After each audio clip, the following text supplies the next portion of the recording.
श्रीलंका एक छोटा सा आइलैंड नेशन, भारत का पड़ोसी, जो कि आज एक आर्थिक संकट से गुजर रहा है। वो आर्थिक संकट जिसके बारे में अगर मैं और आज आप कल्पना भी करें तो हमारे रोंगटे खड़े हो जाए और हम लोग इस विचार में पड़ जाएंगे कि आखिर कैसे श्रीलंका की जनता वहाँ पर अभी जी रही है। अगर श्रीलंका की मौजूदा हालात की बात करूँ तो काफ़ी ख़राब है। वहाँ पर बिजली की कटौती हो रही है, सिर्फ 13 घंटे के लिए बिजली आ रही है। वहाँ पे राशन की कमी हो गई है, साथ ही साथ वहाँ पे दवाइयों की कमी हो गई, और इन दवाइयों की कमियों के कारण अस्पतालों में ऑपरेशन और सर्जरीज वो बंद हो गए हैं। तो ऐसी ही कई सारी समस्याओं के बीच श्रीलंका आज गुजर रहा है। वहाँ पे पेट्रोल डीजल के जो दाम है वो आसमान छू गए हैं। पेट्रोल डीजल के जो 1 लीटर जो दाम है वो 300 रुपये पार कर गए हैं। एक इतनी ख़राब हालत में चल रही है आज श्रीलंका।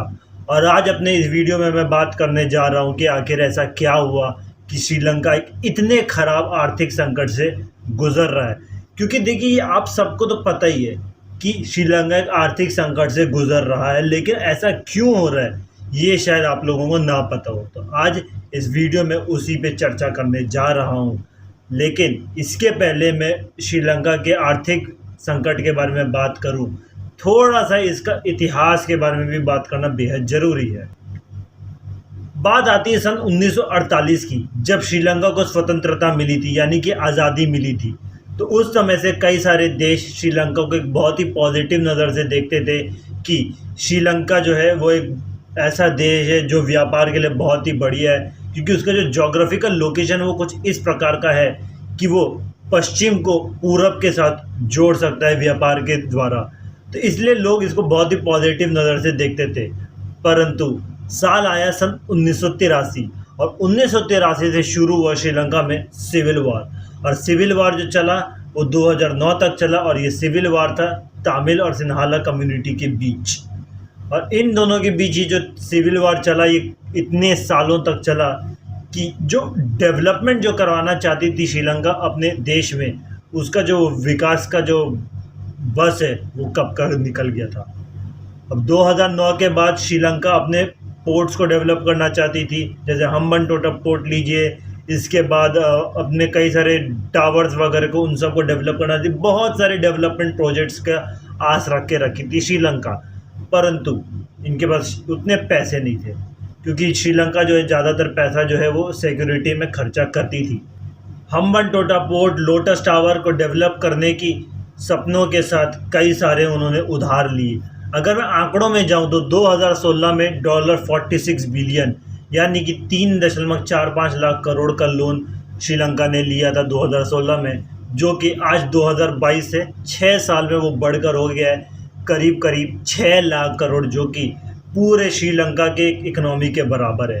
तो आप सोच सकते हैं कि श्रीलंका ने कितने सारे उधार लिए थे, और इन उधार के कारण ही आज श्रीलंका एक इतने बड़े आर्थिक संकट से गुजर रहा है। अब देखिए, आप ज़रूर सोचेंगे कि क्या लोन लेना एक खराब निर्णय था श्रीलंका का? जी नहीं, लोन लेना खराब निर्णय नहीं था, परंतु आपने लोन किससे लिया ये तो देख लो।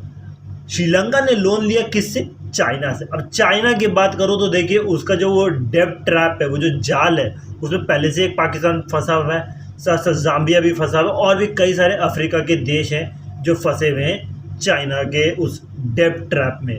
अब चाइना जो है हमेशा कई सारे देशों को अप्रोच करता है ये लेके कि हम आपके देश में डेवलपमेंट करेंगे, ये करेंगे, वो करेंगे, वगैरह वगैरह, और उसके बाद उनको देता है पैसा, यानी कि उधार। अब उधार तो दे देता है, अब अगर आपने उधार नहीं चुका पाए उस फिक्स टाइम पीरियड में, तो क्या होता है, उस जगह को चाइना कब्जा कर लेता है। अब हम्बनटोटा पोर्ट का डेवलपमेंट की आस में श्रीलंका भारत और अमेरिका दोनों के पास आया था कि उनसे उधार मांगे, परंतु दोनों ने नकार दिया था, क्योंकि उनको भी कहीं ना कहीं पता था कि हम्बनटोटा पोर्ट का डेवलपमेंट का वो जो सपना देख रही है श्रीलंका, जो प्लान कर रही थी श्रीलंका, वो कुछ खास नहीं था। परंतु चाइना ने लोन दिया श्रीलंका को। अब श्रीलंका सोचे कि चाइना तो हमारा दोस्त है। अब देखिए, चाइना ने लोन दिया श्रीलंका को, क्यों? क्योंकि देखिए, वो भी कहीं ना कहीं जानता था कि हम्बनटोटा पोर्ट का कोई डेवलपमेंट होने नहीं वाला खास। अब श्रीलंका के उन्होंने तो दे दिया पैसे। अब इसके बाद क्या हुआ, श्रीलंका को मिला पैसा, अब वो हम्बनटोटा पोर्ट का कुछ खास डेवलपमेंट हो नहीं पाया। ठीक है। तो इसके बाद चाइना ने क्या किया, चाइना ने 99 साल के लिए उस हम्बनटोटा पोर्ट को रेंट पे ले लिया। अब सोचिए 99 साल तक हम्बनटोटा पोर्ट पे चाइना का राज चलने वाला है।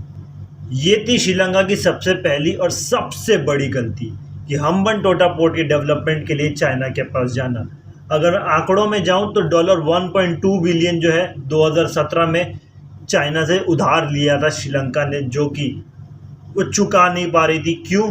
क्योंकि सबसे पहली बात तो वहाँ पे ईस्टर बॉम्बिंग अटैक, जो टेररिस्ट अटैक हुआ था, उसकी वजह से श्रीलंका को बहुत ही एक बड़ा झटका लगा था। इसके बाद कोविड आ गया। अब कोरोना के कारण देश और दुनिया में लॉकडाउन्स हो गए।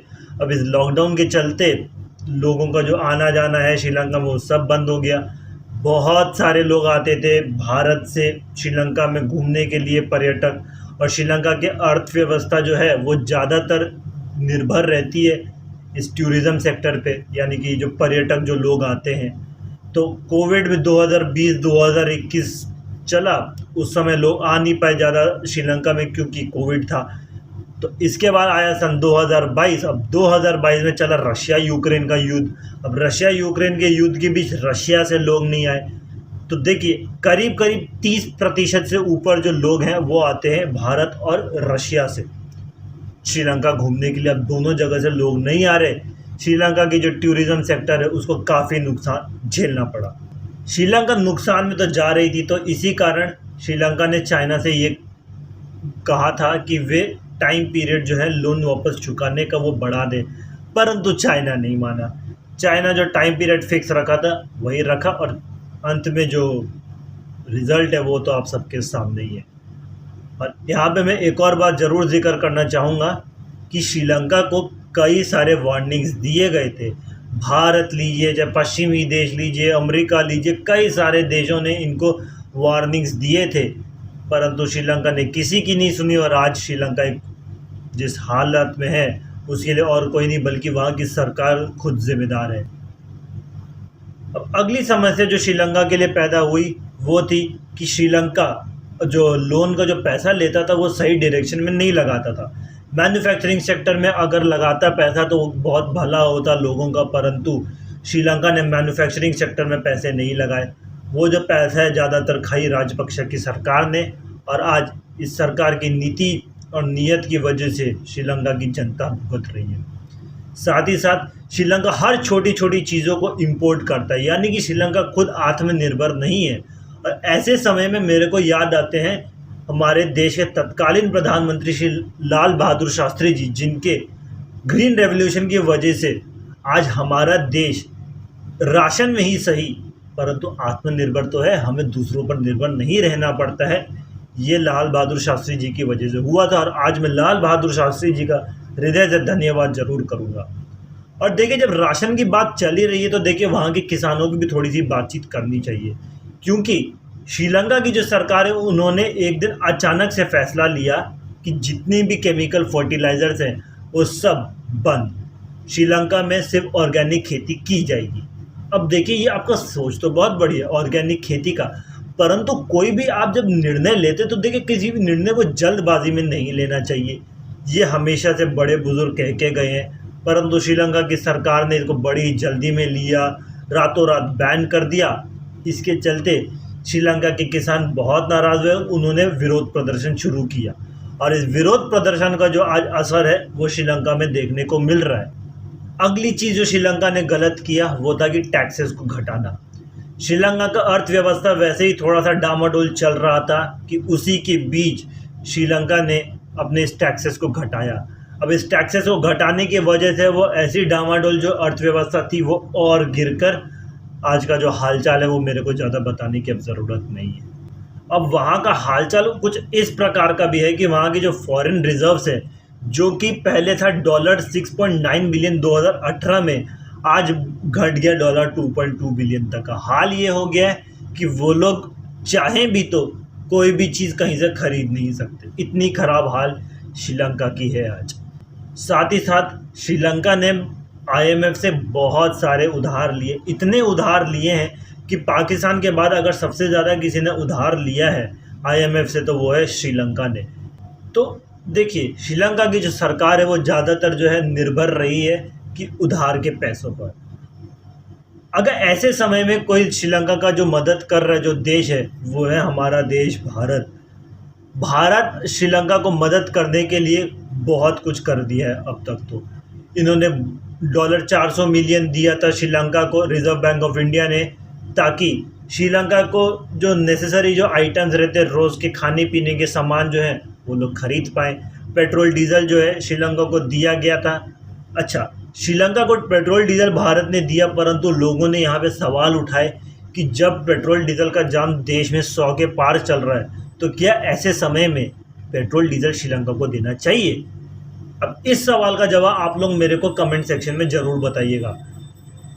अब इसके आगे चलते और कैसे मदद किया भारत ने केमिकल फर्टिलाइज़र जो है एयर से ड्रॉप कराया है श्रीलंका में। इसके साथ ही साथ डॉलर 1 बिलियन का जो लोन है श्रीलंका को दिया है भारत ने, ताकि श्रीलंका जो है खाने पीने का और साथ साथ दवाइयों के लिए भी जो जुगाड़ है वो कर सके। तो आज श्रीलंका के लिए अगर कोई संकट मोचन बनकर उभरा है तो वो है हमारा देश भारत। इस संकट के समय में जिस तरीके से भारत श्रीलंका की मदद कर रहा है, मेरे को बड़ा गर्व महसूस हो रहा है कहते हुए कि मैं एक भारतीय हूँ। और देखिए, अंत में मैं बस यही कहूँगा कि आज श्रीलंका की हाल इसलिए ऐसी है क्योंकि वहाँ की जो सरकार है उनकी गलत नीति, उनकी गलत सोच और उनके परिवारवाद पार्टी ने श्रीलंका को पूरी तरीके से डुबाया है।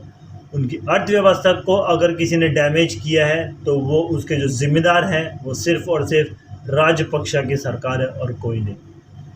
और जिस तरीके का हाल है श्रीलंका को, मेरे को बड़ा ही दुख हो रहा है कि आज हमारा पड़ोसी देश श्रीलंका इतने ख़राब हालचाल में है। तो इसी के साथ मैं इस वीडियो को समाप्त करता हूँ। ये था मेरा पूरा एनालिसिस श्रीलंका के इकोनॉमिक क्राइसिस पे कि आखिर ऐसा क्या हालचाल हो रहा है श्रीलंका का। अगर आपको इस वीडियो पसंद आया तो इस वीडियो को लाइक करिएगा, शेयर करिएगा, अपने दोस्तों तक पहुंचाइएगा कि क्या हालचाल है आज श्रीलंका में। और अगर मेरे से कोई पॉइंट छूट गया है तो वो मेरे को कमेंट बॉक्स में ज़रूर से बताइएगा कि आखिर श्रीलंका के इकोनॉमिक क्राइसिस पे। तब तक तो फ़िलहाल इस वीडियो में इतना ही। मिलते हैं एक अगली वीडियो में एक नए मुद्दे के संग। तब तक मी श्रेय साबू साइनिंग ऑफ एंड जय हिंद।